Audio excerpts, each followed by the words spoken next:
entitled coworker demanded I swap salaries with him because he has a family to support, unlike me.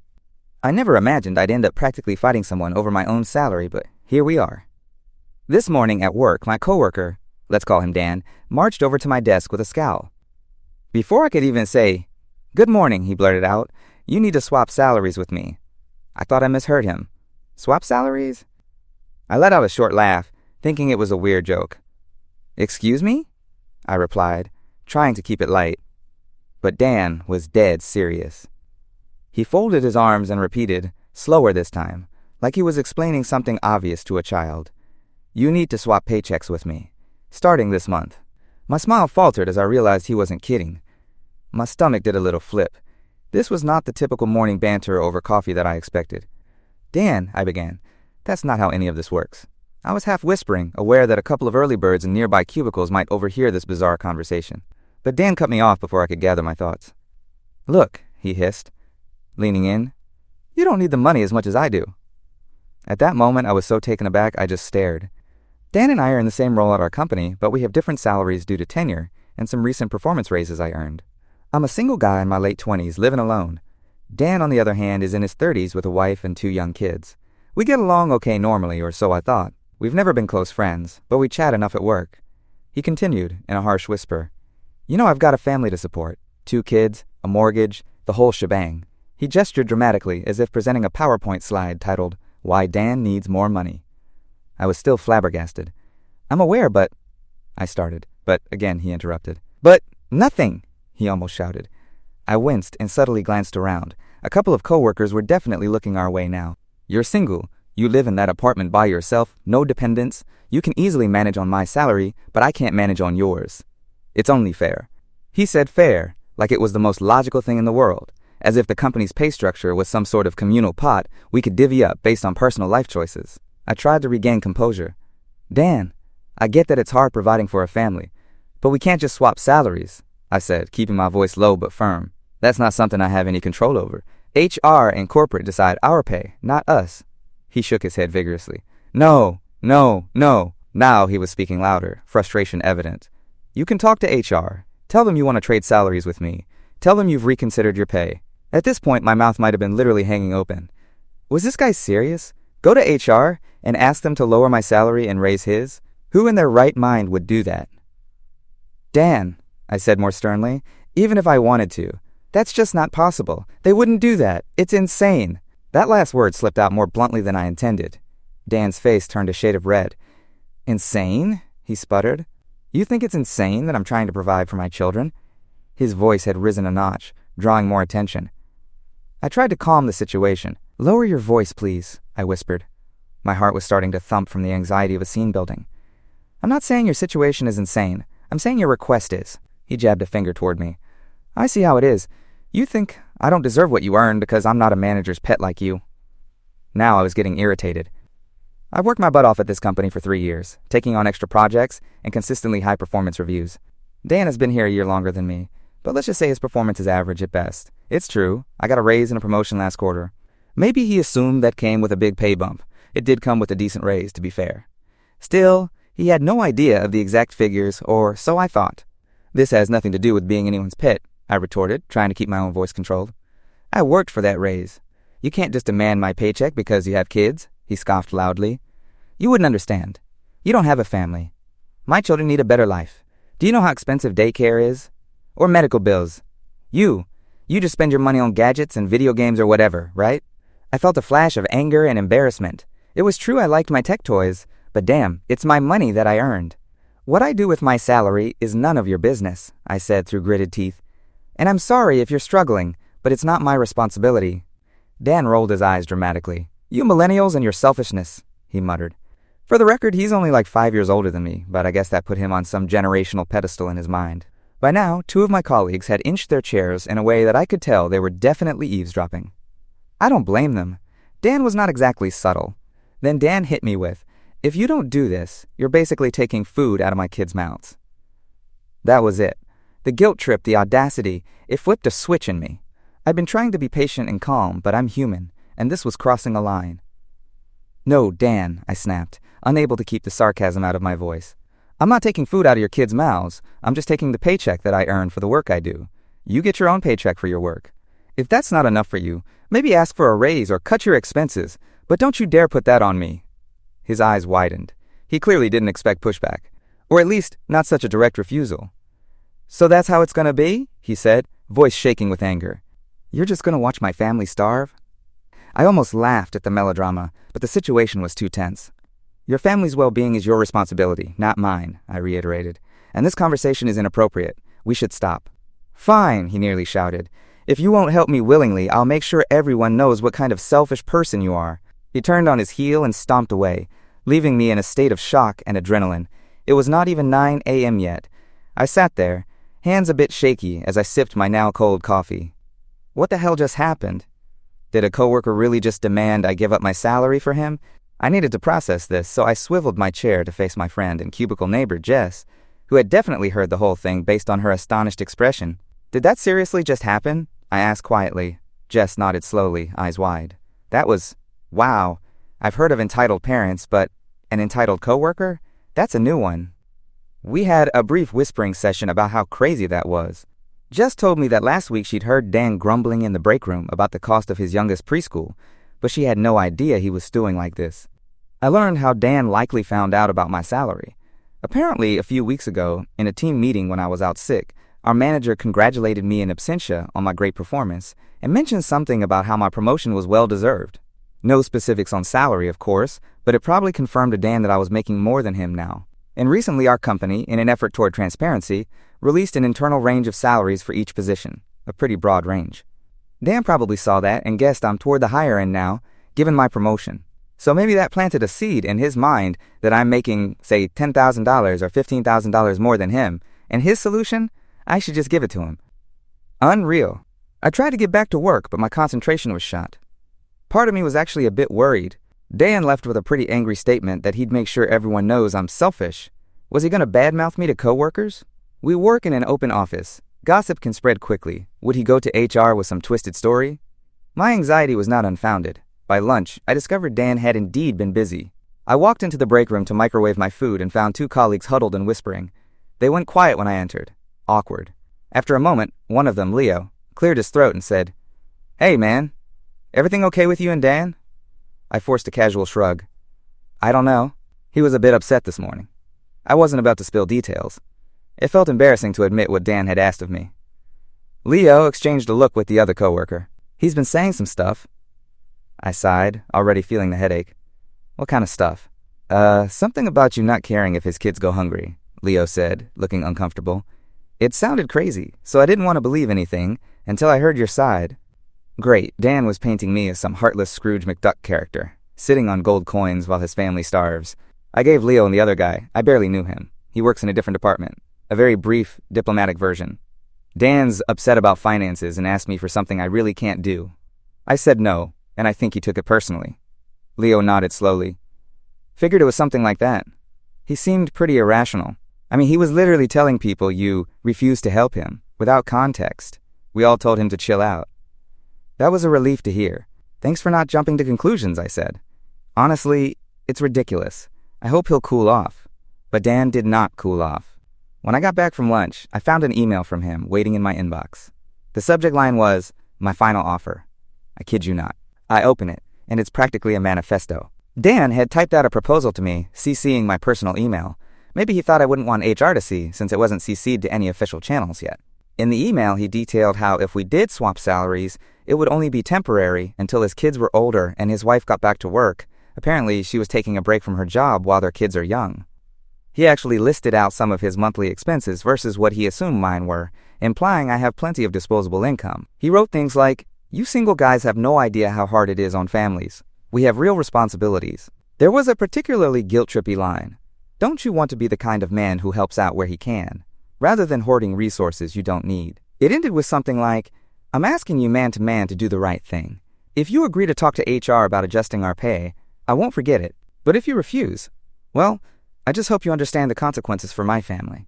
It sounded vaguely like a threat disguised as a sob story. The whole thing made my blood boil. And also, who the hell does he think he is? Assuming my life is just video games and takeout. I have my own financial goals. Trying to save for a house, helping my own parents a bit, etc. And even if I was blowing it all on margaritas and beach vacations, it's still my money. I decided enough was enough. This was now in harassment territory. That email alone was wildly unprofessional. I called up our HR rep, Marjorie, and asked if she had a few minutes. She did, and I headed straight to her office with printouts of Dan's email. I wasn't sure if he'd try to delete or deny sending it later, so I wanted a hard copy. When I got to HR, I found that Marjorie had already heard murmurs. She said, "I was meaning to speak with you. Someone mentioned there might be a conflict brewing between you and Dan." I sighed and handed her the email. That's one way to put it. As she read, I saw her eyebrows shoot up. "Is he serious?" she muttered, mostly to herself. I explained everything. The morning confrontation where he demanded I give him my salary, the ensuing gossip, and now this email. Marjorie was equal parts amused and appalled. "Well, this is definitely not a normal complaint," she said carefully. I could tell she was trying not to outright call Dan nuts. "I'm glad you brought this to me. I'll have to talk to him." "Am I in any trouble here?" I asked, a bit worried. He was the one causing a scene and sending this, but he's also telling people that I'm hurting his family or something. She shook her head. "From what I see here, you haven't violated any policy. He, however, is walking a fine line. Harassing a coworker for personal financial gain is definitely not acceptable." She assured me that management and HR would handle it discreetly, and told me to document any further interactions with Dan. Before I left, she added, "If he bothers you again, or if you feel unsafe, let us know immediately." That last part made me think. Unsafe? I hadn't considered him more than a loudmouth, but he did seem really worked up. Could he actually be a danger? I brushed that off. He's an entitled jerk, but I didn't get a violent vibe. Still, it was nice to know HR took it seriously. I went back to my desk, feeling a mix of relief and residual anger. A part of me almost felt guilty. Like, was I screwing him over by reporting this? But then I reminded myself I didn't do anything wrong. He did this to himself. And his final offer email sounded like a classic entitled person trying to bully someone and then play victim. The rest of the afternoon was quiet. I didn't see Dan at his desk. Someone said he went home sick after lunch. Probably for the best. On the drive home, I thought back to earlier red flags with Dan. In hindsight, there were warning signs that his entitlement was brewing.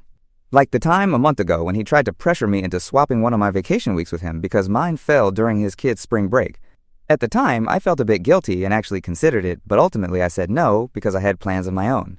He was peeved then too, though he dropped it after some grumbling about how single guys have all the flexibility.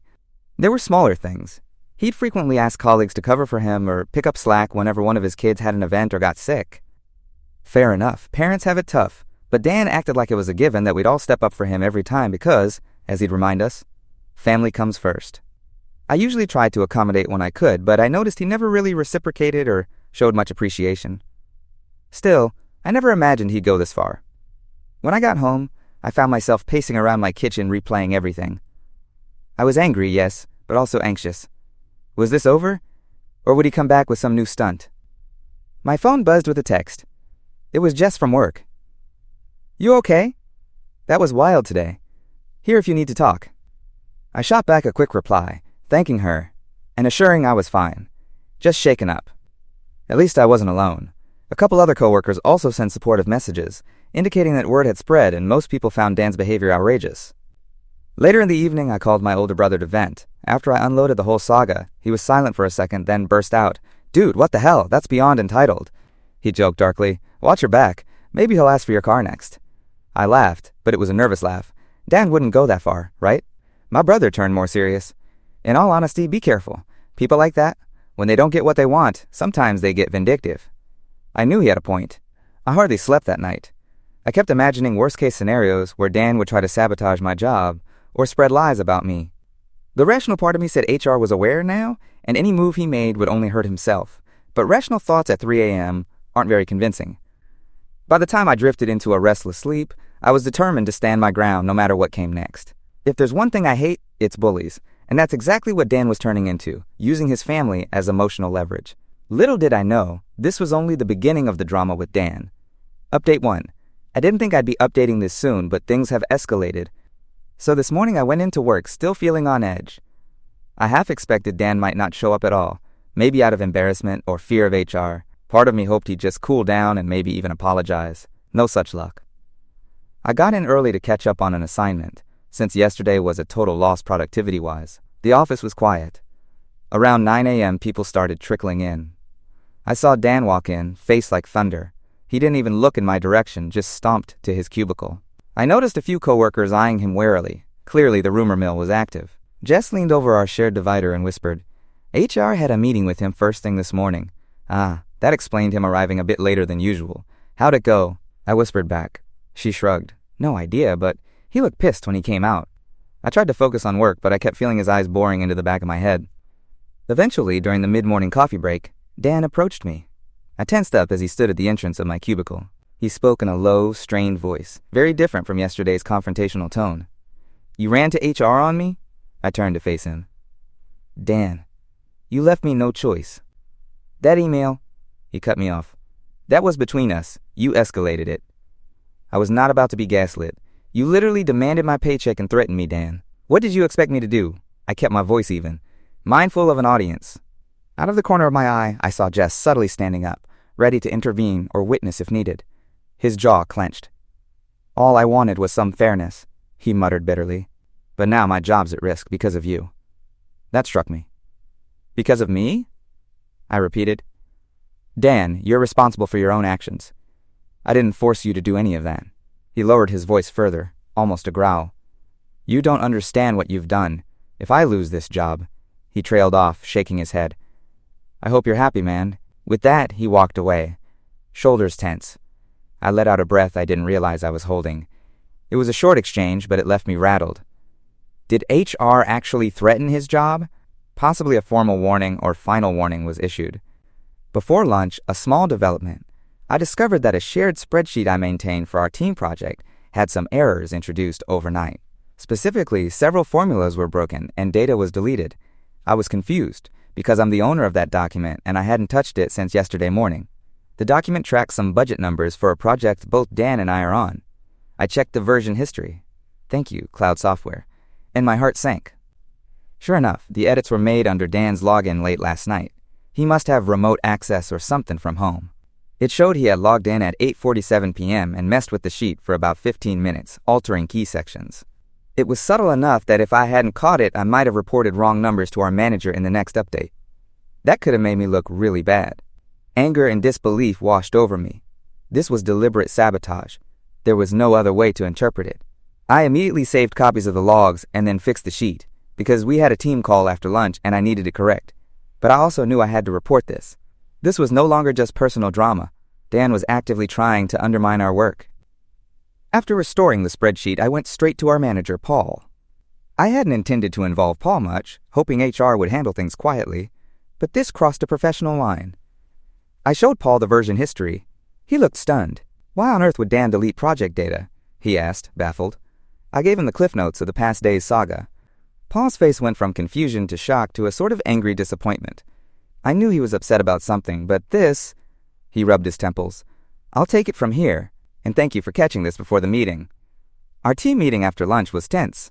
Dan dialed in remotely, due to not feeling well enough to be in office, which I suspect was because Paul and HR probably confronted him midday about the spreadsheet by then. The meeting was short and factual. Dan was unusually quiet on the call, only speaking when directly asked a question. If Paul was angry, he didn't show it in the meeting, but his jaw was clenched the whole time. About an hour later, an email went out to the team that Dan would be out of the office for the remainder of the week, and that any urgent issues should be directed to me or another colleague. That was pretty telling. It sounded like a suspension. Sure enough, I got a call from Marjorie and HR confirming that they were handling the situation, and that Dan was on leave while they conducted an investigation. She thanked me for documenting everything. I inquired if I should be worried for my safety, given her warning yesterday. She said Dan didn't make any direct threats in his HR meeting, but they were keeping an eye on things. That didn't exactly make me feel totally at ease, but it was something. I left work feeling a mix of relief and anxiety. Relief that management was taking this seriously and that he was gone for now. Anxiety, because who knows what Dan might do next, especially if he suspects I was the one who caught his sabotage. Which, realistically, who else would have? That evening, I went to the parking lot somewhat on high alert, half expecting to find my tires slashed or something dramatic. Thankfully, my car was fine. Maybe I was being paranoid, but after what he'd done, I didn't know how far he'd go. Other coworkers messaged me in disbelief. Some knew about his family situation and felt a twinge of sympathy, but everyone agreed he'd gone way over the line. By the time I got home, I was exhausted. I hoped this was the end of it, that maybe Dan would come to his senses, apologize, or at least move on quietly. I wasn't gunning for him to lose his job. I just wanted him to leave me alone and stop the craziness. However, something tells me this isn't over yet. I'll update again when I know more, especially once HR makes a final decision about Dan. Update 2. I honestly wish I didn't have more to add, but things reached a whole new level of crazy. Buckle up. It's been a few days since my last update. After Dan was put on suspension, pending investigation, the general assumption among coworkers was that he'd likely be fired. Sabotaging work product and harassing a colleague is pretty much a death sentence for your job at our company, as it should be. Yesterday, HR confirmed Dan was fired after their investigation backed up my story of harassment and sabotage. I felt relieved he was gone, but also a bit sad knowing his wife and kids would suffer for his mistakes. I wondered how they were taking the news. I found out soon enough. That afternoon, Dan's wife called, furious. She basically blamed me for ruining their family now that he lost his job. I explained the truth about his actions, but she wouldn't hear it, sobbing that I should have helped instead. She hung up on me, leaving me shaken and guilty even though I know it wasn't my fault. Then, things got even worse. I left the office around sunset. The parking lot was mostly empty as usual by that time. I was digging in my bag for my car keys as I approached my car when I heard footsteps behind me, fast. Before I could turn around, I felt a rough shove, sending me sprawling into my car. "You ruined my life!" he roared behind me. I spun around and, sure enough, there was Dan. Eyes wild and face contorted in fury, a tire iron in his hand. My blood ran cold. I was instantly in panic mode. "Dan," I started, holding my hands up instinctively. "Shut up," he yelled, advancing toward me. "You cost me my job and put my kid's future in jeopardy," he snarled. "If you just shared your pay, none of this would have happened." He swung the tire iron and smashed my car's side mirror, sending glass flying. I jumped back just in time, adrenaline surging. "Dan, stop!" I shouted, keeping the car between us now. I desperately tried to keep distance without turning my back to run. He started to come around the car after me, as I tried to back away. Suddenly, our building security guard, Vic, and my coworker Leo, came running over, shouting at Dan to drop the weapon. Seeing them, Dan spun around and bolted. The police arrived within minutes and caught Dan at the edge of the lot. I gave my statement while he sat handcuffed in a squad car, screaming obscenities at me. It's all on record now. I'm pressing charges for assault and property damage, and our company is also pursuing charges for the sabotage. I also obtained a restraining order against Dan.